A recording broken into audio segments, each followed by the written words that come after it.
Very quickly, the reality is innovation, R&D, particularly in regional Australia, and Gold Coast is regional Australia, for us to be able to do that, we couldn't have done it without the support of government. So I'm not sure if there's any government people here, but if you are, thank you. And, we've had some incredible journeys. That first one with 3DMe, we managed to jag almost a $2 million commercialisation Australia grant, which is incredible for a small company in Gold Coast back in 2011.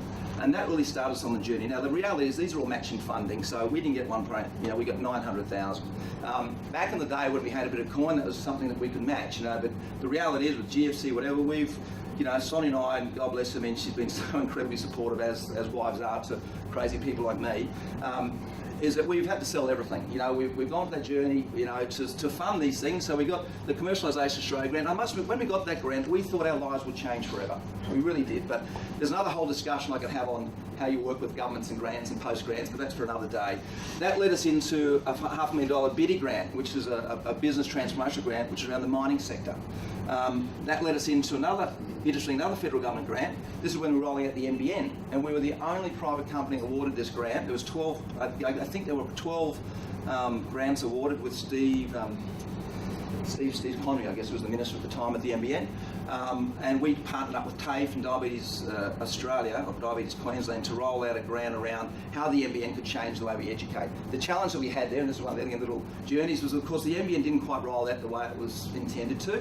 And so we were developing all these wonderful processes that could be delivered by fast broadband, but by the end of it we had to pull it back to be delivered by ADSL 2 or something. So, but again, it wasn't commercialised, which is very challenging, but that's why it is. The wonderful thing is that with all of that, and this is the one thing with grants, is that it does help build up a bit of a reputation, particularly when and I see the next slide is the awards that we win. So the next one we got was for the Queensland Government, this Advanced Queensland Ignite Fund, and this was for V2i Real Time. And that was a real game changer, because then it allowed me to step away and actually be honest with the government and say, listen guys, the reason why we were challenged with commercialisation is that I didn't have the connections to the industry. I've now got this knowledge, I can take it to the industry that I know. And that was how we secured that grant. And then just the last one we got just recently was for the Twig Missing Middle, which has been another great little example of how this technology has been used to help communicate some of the outcomes that DILGIP have been developing with the Missing Middle. And I'm just currently waiting on the confirmation, fingers crossed. We put in for this federal government Smart Cities grant, which I think is still being, I'm not sure if you've been involved with that, Paul, but it's still under consideration.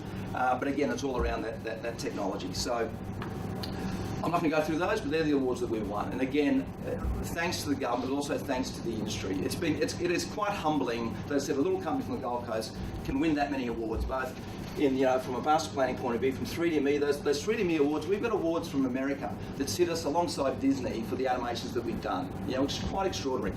In 3DMe, the Lions Club of Australia gave us their highest accolade for the work that we're doing with them around drugs and alcohol education. We had a perpetual revenue sort of model we set up with the Lions Club, where when things were going well, we're returning, I think we returned $100,000 to them, by they were selling, they got, God bless them, back in the day, DVDs. We were producing DVDs on drugs and alcohol, and they were selling them for $20 at schools. That's changed now because obviously it's all online, but there's some really wonderful things there. We were honoured to win, I remember standing down at the Gold Coast Convention Centre, and I think it might have been good old, God bless him, Ron Clark, that gave us the Mayor's Corporate Responsibility Award. That was wonderful. Then the next year later, we won this thing called the Rob Scott Encouragement Award. And the two predecessors before that, at that same award, was the Rathers and the Burley Brewing Company. We thought, geez, we're in good company here. But sadly, as I said, we just couldn't commercialise it, so we moved on. We got into the mining, the resources. We won Australia's highest innovation award for our mining work. So again, incredibly proud of what we're doing.